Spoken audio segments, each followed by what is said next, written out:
guy was Chris Godfrey. Some of the Malta folks know, was from the New York Giants in '85.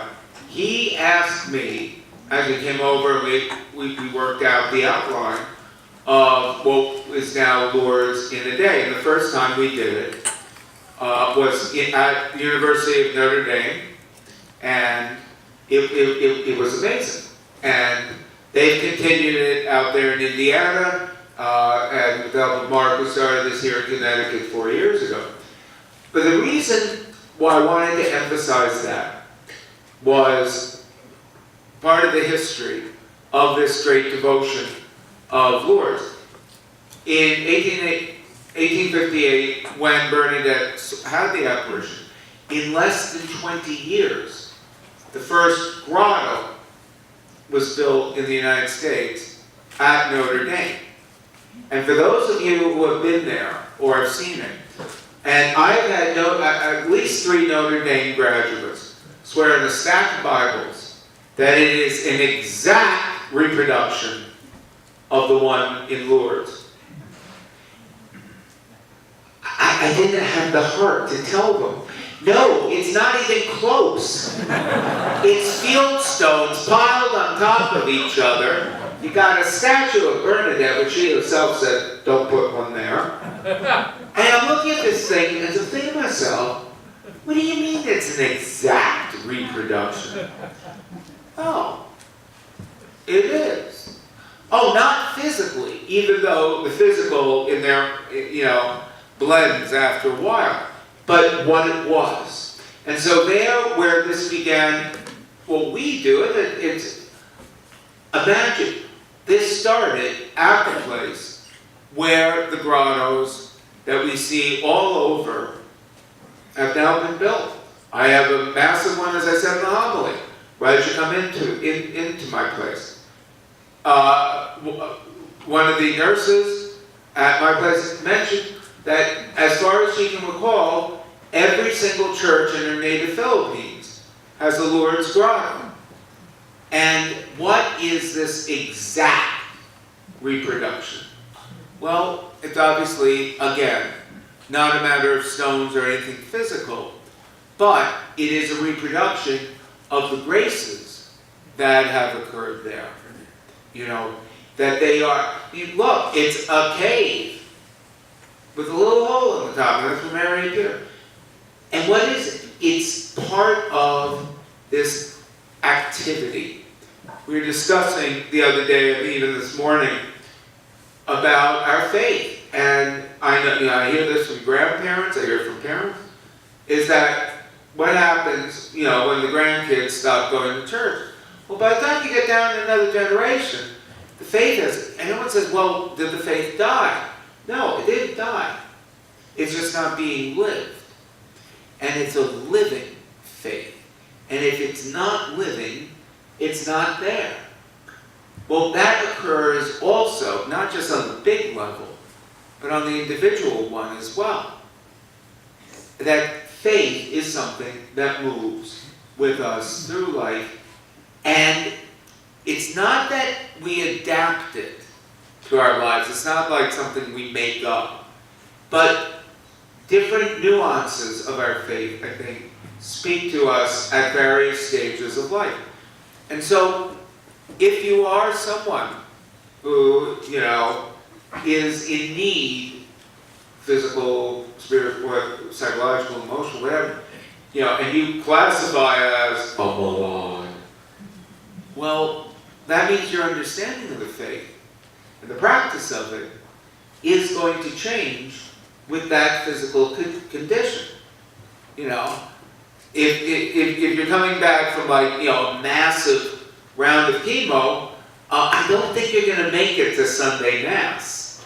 Not something you bring up in oh, bless me, Father, for I have sinned. I didn't go to Mass last Sunday. No, in fact, I didn't go for the past 3 weeks. Why is that? Oh, I broke both of my legs. No, a faith adapts and our understanding of it. And yes, that's going to go along with prayer, by the way. That, just, rattling off a prayer here and there, which is good, it's habit, but we're going to need more. Or sometimes we're going to even need less. In other words, to understand how the living God of a living faith speaks to people who are living. And by the way, what about the caregivers? Now, we have two types of we have one type of caregiver, but that caregiver is formed by a very simple question. You all remember Cain and Abel, right? Yes. The special kids that came into the world. That's right. The children are our future. God help us. Anyway, so that didn't work out so good, right? So what does God say to Cain? Where's your brother? And he goes, another brother's keeper. Oh, really? Well, what about Simon of Cyrene? The Roman soldiers weren't interested in his theology of family relationships. They said, help him. And they did so with the pointy end of the sword. And what is a caregiver? Well, sometimes it is a Simon of Cyrene. Somebody who didn't sign up for this, right? And what happens when there's frustration? Oh, Father, no. We're all called to be joyful givers at all times. Do you see how happy I am? Because everything in my life just got blown up. But it's okay. No, it's not okay. If you ever want to read a psalm when you're in a bad mood, remember Psalm 88. It's wonderful. It ends with, my one companion is darkness. Oh, it's a goodie. Let me tell you something. And there's a few others in there. I mean, you look at Jeremiah. You duped me, O Lord, and I let myself be duped. And you're not sure who he's angry at more, God or himself. But in prayer, why wouldn't we do that? Why wouldn't we say that this is not fun? Why wouldn't we say to God, I'm completely frustrated, and the person I'm caring for, even though, it's a neighbor or a friend, they're being a real jerk. Why can't we say that to God? Why would we pretend otherwise? Because that's a disconnect. Because in the Psalms, they lay it out. They're very blunt about things. We have so many examples, even through Scripture, of people who are just telling God how it is. In my first assignment, which most of the parishioners were from the Dominican Republic, it was amazing to go to this beautiful Gothic church. And there in front of the tabernacle, you could see during the day 2 or 3 people. They're not kneeling. Oh no. They want to be seen by God. And they're screaming at the tabernacle. It was beautiful. They were letting God have it. They were letting him know that they were upset. And he heard them. They were being reverent. They were just not being what we would think as, how can you speak to God like that? Speak to God. If you think what I'm saying is bad, you should hear what I'm thinking too. A lot of cleaned up language in liturgy sometimes, I have to tell you. But the truth is that if you're in the process of either caring for someone or going through something, I don't know how you do it without a real prayer and a real spiritual life. It may not involve, 50 hours of devotion every day, but there's got to be something there. And allowing God to show you what that is going to be. See, it's great. We know about the coping skills, and they are important. And we know about all the roles of medication and everything else. We also know about all the adaptability. And I would even say, Michael and my father, the tallest buildings are the ones that sway the most. Outside of my room, there are trees that are probably native, from the beginning. They're about 3 stories tall. And the way the property is set up is on the other side of the river is New Jersey and California and whatever else is over there. But the wind comes across from Jersey, and then it takes this plunge down probably about 200 or 300 feet down the Palisades, and then it hits a body of water, which is always different from the air temperature, and so it starts speeding up, and then it comes up a hill and smacks these trees. And during some recent windstorms, I mean, if you watch how much they bend, you wouldn't want to go out picking berries, I can tell you that. But these things are swaying, and they are probably a couple hundred years old. I don't know much about that part of it, but. And if they weren't flexible, if they weren't adaptable, they never would have survived. And that goes for buildings and everything else. But that also goes for us, that there is a flexibility. And what holds us down, what keeps us in that spot? Going back to the beginning, to the origins. Just like the grottos, just like this day, just like every aspect of faith. We go back and see, what is it that I'm gonna hold on to? And to be real about it. Not that, again, this isn't some sort of, ad for cafeteria Catholicism, which has actually been the death of a lot of faith in people's lives. Well, I'm not going to believe that, but I am going to believe this. Well, then, whatever. Hey, Father, people have a different way of doing religion. Yes, that's why there's a door there. Really, it becomes amazing that we get into this mode where, we can pray for the Pope, but we all know who the real Pope is, right? If you want to find out, it's in the mirror. Well, that may be true for the church, but not for me. And I'm not just talking about, the big subjects. I'm talking about that spiritual life, that life of fidelity, the prayer life. If you go back to your older prayer books, where they do the examination of conscience, you remember what one of the questions was? Did I say my morning and evening prayers? Wow. Can you imagine throwing that one out today? The lines will be, out to 95 or something. I didn't say my morning and evening prayer. Well, really, I went to church once. But the adaptability and taking from the riches of our traditions, of our heritage. Obviously, you have the rosary. Let's start with the basic one.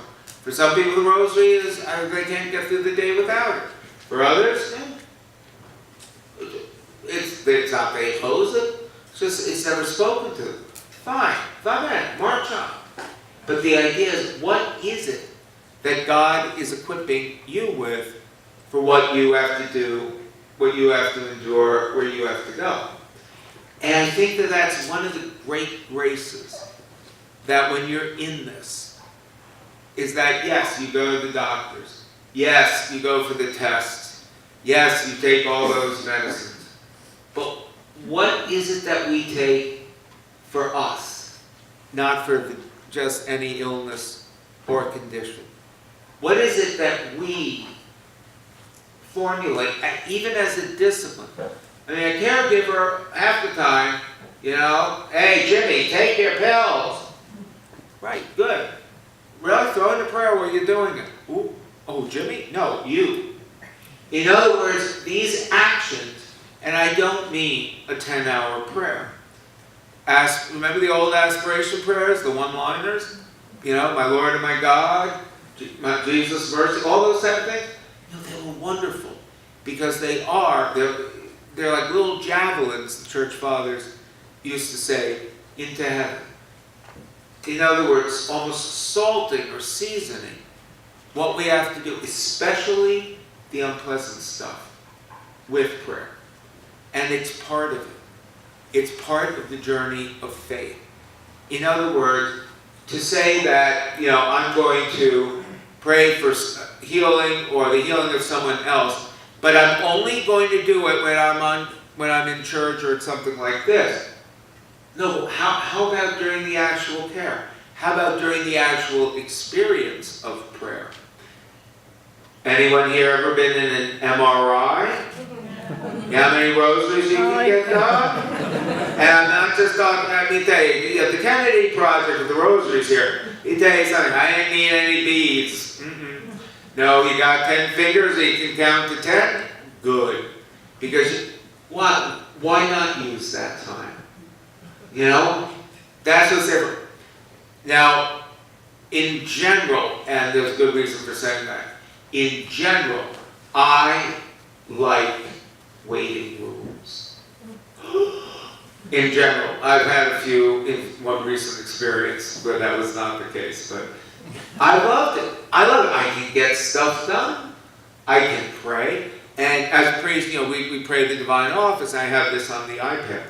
So I was in a waiting room a couple of years ago, and, I'm doing my Divine Office, and I look across from me, and I think this was in the days of the Palm Zero, actually, or maybe the early iPhones.